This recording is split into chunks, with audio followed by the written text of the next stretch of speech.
அனைவருக்கும் வணக்கம். Welcome to Ponmariyan channel. இப்போ வந்து கோடை விடுமுறைலாம் முடிய போகுது. அதனால இப்போ பல படங்கள்லாம் இப்போ ஒண்ணு ஒண்ணா ரிலீஸ் ஆகிட்டே வருது. இனி வருங்காலங்கள்ல ஸ்கூல் ரீஓப்பன் ஆயிடுச்சுன்னா, படம் பார்க்குற மக்கள் கம்மியாயிடுவாங்கன்னு சொல்லி இந்த வாரமே நெறைய படங்களும் பிளானிங் ஆயிருக்கு. ஜூன் ஃபர்ஸ்ட் வீக்லயும். இப்போ சமீபத்தில இந்த வெள்ளிக்கிழமை ரிலீஸ் ஆன படங்கள் 2 தமிழ் படங்கள், முக்கியமான படங்கள். அதில வந்து ஒரு படம் வந்து இப்போ ஆல்ரெடி நம்ம விமர்சனம் பண்ணிட்டோம். அந்த படத்தோட லிங்க் நான் இப்போ போட்டு விட்றேன். அந்த படம் நல்ல ஒரு பரபரப்பான ரிவ்யூஸ்லாம் பெற்றுட்டு, பாசிட்டிவ் ரிவ்யூஸ்லாம் பெற்றுட்டு வந்த கருடன். சூர்யா அவர்கள் நடிப்பில வந்த படம். அந்த படம் வந்து சிறப்பான படம். அ அது பாருங்க. அதுக்கப்புறம் அது கூட சேர்ந்து இட்லிஸ்ட்ன்னு ஒரு படம் ரிலீஸ் ஆயிருக்கு. இந்த படம் வந்து கிரைம் மிஸ்ட்ரி, த்ரில்லர் அந்த ஜானர்ல வந்திருக்கு. இது வந்து இயக்குனர் விக்ரமன் அவர்களோட பையன் வந்து டெபியூட்டா அறிமுகமாயிருக்கிற விஜய் கனிஷ்கா.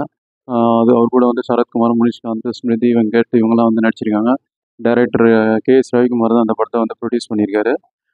கே.எஸ். ரவிக்குமார் அவரோட அசிஸ்டண்டான சூரியகதிர், கார்த்திகேயன் அப்படின்னு சொல்லி ரெட்டையர்கள்லாம் அந்த படத்த இயக்கியிருக்காங்க. படத்துக்கு இதனால ஏகப்பட்ட ஹைப் இருந்தது. இந்த படம் எப்படி இருக்கு? படத்தோட ப்ளஸ் மைனஸ் என்னன்றத நம்ம ரிவ்யூல பார்க்கலாம். அதுக்கு முன்னாடி நம்ம தளத்த சப்ஸ்கிரைப் பண்ணாதவங்க சப்ஸ்கிரைப் பண்ணீங்கன்னு கேட்டுக்கிறேன். இதில புது படங்கள் ரிவ்யூலாம் பண்ணிட்டு வரோம். அது படம் தியேட்டருக்கு அப்புறம் ஓடிடில எப்படி இருக்குன்னு தெரிஞ்சுக்க யூஸ்ஃபுல்லா இருக்கும். அதனால நம்ம சேனலை சப்ஸ்கிரைப் பண்ணீங்க. இந்த விமர்சனம் பிடிச்சிருந்தா ஃப்ரெண்ட்ஸ் அண்ட் ரிலேட்டிவ் ஷேர் பண்ணுங்கன்னு கேட்டுக்கிறேன். படத்தோட கதை என்னன்னா, ஹீரோ விஜய் கனிஷ்கா வந்து சாதாரண ஒரு ஐடி ஊழியரா இருக்காரு. ஒரு வாழ்க்கை வந்து நார்மலா போயிட்டு இருக்கும்போது, திடீர்னு ஒரு நாள் ஒரு கால் வருது. மர்ம நபர்ட்டருந்து அன்னோன் கால் வருது.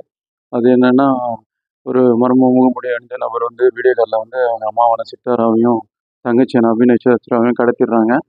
இந்த விஷயத்த வந்து அப்போ வந்து ஒரு ஃபங்ஷனுக்கு வந்திருக்க அந்த ஊருக்கு சார்ஜ் எடுத்திருக்க deputy commissioner of police Sarathkumar அவர்கள்கிட்ட தெரியப்படுத்துறாரு. ஹீரோ விஜய் கனிஷ்கா. அம்மாவையும் தங்கச்சியும் காப்பாத்துங்கன்னு சொல்லி கதர்றாரு. ஸோ அவரும் சரத்குமார் அவர்களும் இவரோட சேர்ந்து களத்துல இறங்குறாரு. அது என்ன பிரச்சனைன்னு கண்டுபிடிக்கிறதுக்கு. அவரோட அந்த ஒரு விஜய் கணேஷ்காவோட மொபைலில் வந்து ஸ்பை சாஃப்ட்வேரை போட்டு வர கால்லாம் ட்ரேஸ் பண்ணி இந்த வீடியோஸ் எல்லாமே அந்த போலீஸ் டீமும் கண்காணிக்குது. அப்படி இருக்கும்போது அந்த முகமூடி அணிஞ்ச நபர் வந்து குறிப்பிட்ட சிலரை வந்து கொலை சொல்றதுக்கு டாஸ்க் சொல்கிறாரு. அப்படி பண்ணேன்னா அந்த ஹீரோவோட அம்மாவையும் தங்கச்சியும் கொன்னுடுவான்னு சொல்கிறாரு. ஹீரோ வந்து ரொம்ப சாந்தமானவர். ரொம்ப கருணை வடிவான வந்து ரொம்ப வள்ளலாரோட பக்தர். அது இல்லாமல் அகிம்சையான அந்த வீகன் உணவு பற்றி ரொம்பவும் அதில் வந்து தீவிரமான பற்றாளர். அப்படி இருக்கவரை வந்து கொலைக்கு வந்து முயற்சிக்க சொல்கிறாங்க. அவருக்கு வேறு வழி இல்லாமல் அது எதனால இப்படி நடக்குது, இதுக்கு பின்னாடி இருக்கிறது யாருன்னு சொல்லி விடை தேடுறாரு. அம்மாவையும் தங்கச்சி தேடியும் களத்தில் இறங்குறாரு. சரத்குமார் அவர்களோட சேர்ந்து. சரத்குமார் தான் போலீஸ்க்கு ஆஃபீஸரு. ஸோ அவங்க 2 பேரும் சேர்ந்து இதை வந்து துப்பு துலக்குறாங்க. கடைசியில் என்னாச்சு, அம்மாவும் தங்கச்சியும் மீட்டாரா, அந்த மர்ம நபர் யாருன்றத பரபரப்பான ட்விஸ்டோட முடிக்கிறது தான் இட்லிஸ்ட்டு. படத்தோட ப்ளஸ்ன்னு பார்த்தா விஜய் கனிஷ்கா டெபியூட்டுன்னு சொல்லி தெரியாத அளவுக்கு சிறப்பான நடிப்பை வெளிப்படுத்தியிருக்காரு. முதல் படம்ன்ற அந்த டென்ஷன் இல்லாமல் பல வெயிட்டான கேரக்டரை வந்து நல்லாவே தாங்கி பிடிச்சிருக்காரு. வருங்கால படங்களில் சிறப்பான நடிப்பு இருக்கும். அவருக்கு நம்ம பாராட்டுகளை தெரிவிச்சுக்கிறோம். நல்ல ஒரு நாயகன் கிடைச்சிருக்காரு தமிழ் திரையுலகுக்கு கண்டிப்பாக நம்ம சொல்லலாம். அது இல்லாமல் படம் வந்து ஆரம்பமே வந்து சுவாரஸ்யத்தை வந்து ஹோல்ட் பண்ணுற அளவுக்கு சிறப்பாக இருக்குது கதைகளும். என்னென்னா அப்பாவி ஹீரோ வந்து ஒரு ஒரு எந்த ஒரு வன்பு துன்புக்கும் போகாமல் ஒரு வள்ளலால் ஃபாலோ பண்ணுறவர். அது இல்லாமல் எந்த உயிருக்கும் தீங்கு நினைக்காம அந்த வெஜிடேரியன் சாப்பிட்ற ஒரு சைவ ஒரு உணவாளர். அவரும் வந்து கொலை பண்ணுறதுக்கான தூண்டும்போது அதுக்கப்புறம் என்ன ஆச்சு, அவர் கொலை பண்ணதுக்கு இது பண்ணாரா இல்லையா அப்படின்றத நல்ல ஒரு மிஸ்ட்ரி மெட்டீரியல்லாம் ஹோல்ட் பண்ணி இன்ட்ரோல் வரைக்கும் கொண்டு போயிட்டாங்க. எப்போ இன்ட்ரோல் நடந்தது தெரியாத அளவுக்கு என்கேஜிங்காக போகுது ஃபர்ஸ்ட் ஹாஃப் குயிக்காக இருக்குது. அதாவது இன்ட்ரோல் வரைக்கும் ஒரு ரகசியங்கள், சஸ்பென்ஸு அந்த த்ரில்லர் பாணியிலே போகுது. நல்லா இன்ட்ரெஸ்டிங்காக இருக்குது. ஒளிப்பதிவு, மியூசிக் படத்துக்கு வந்து வலு சேர்க்குது. ஒளிப்பதிவு வந்து நைட் எஃபெக்ட்லாம் நல்லா இருக்குது. மியூசிக் வந்து பிஜிஎம் ஓரளவுக்கு நம்ம வந்து டென்ஷனாக ஹோல்ட் பண்ணியிருக்காங்க. சில இடங்கள் இரைச்சல் இருந்தாலும் அது வந்து ஓரளவுக்கு மற்றபடி கொண்டு போயிட்டாரு. மியூசிக் டைரக்டருக்கு பாராட்டுகள். அந்த கிளைமேக்ஸில் ஒரு பாட்டு அப்பாவை பற்றி பாட்டு அது நல்லா போட்டிருக்காரு. மியூசிக் டைரக்டருக்கு பாராட்டுகள். ஸ்டன் சீன்ஸ் படத்தில் நல்லாவே வந்திருக்கு. அந்த action sequence sir GV Prakash GV Menon அவர்களோட ஃபைட்டு நல்லாவே இருக்கும். ஹீரோக்காகவும் இருக்கும். அந்த போர்ஷன் நல்லா பண்ணியிருக்காங்க. அது இல்லாமல் செகண்ட் ஹாஃப் வந்து ஸ்மிருதி வெங்கட் வந்து அந்த ஒரு சென்டிமெண்டல் சீன்ஸ் எல்லாமே செகண்ட் ஹாஃப் ஓரளவுக்கு நல்லா ஹோல்ட் பண்ணுது. நல்லா சிறப்பாகவே இருக்குது. கச்சிதமாக பண்ணியிருக்காங்க.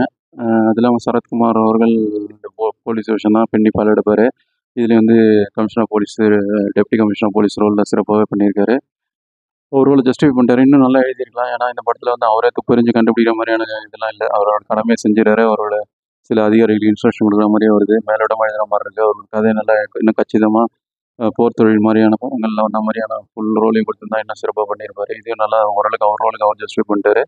அது இல்லாமல் படத்தில் முக்கியமான ரோல்ஸில் வந்து முனிஷ்காந்த், சித்தாரா, ஜிவி மேன், ஆஹ், ஜிவி மேனன், அப்புறம் சமுத்திரகனி, பாலசரவணன், கிங்ஸ்லி, அப்புறம் ஸ்மிருதி வெங்கட் இப்படின்னு ஏகப்பட்ட நடிகர்கள் வந்துட்டு போகிறாங்க. அவங்க ஜஸ்டிஃபை பண்ணியிருக்காங்க அவங்க ரோல்ஸை.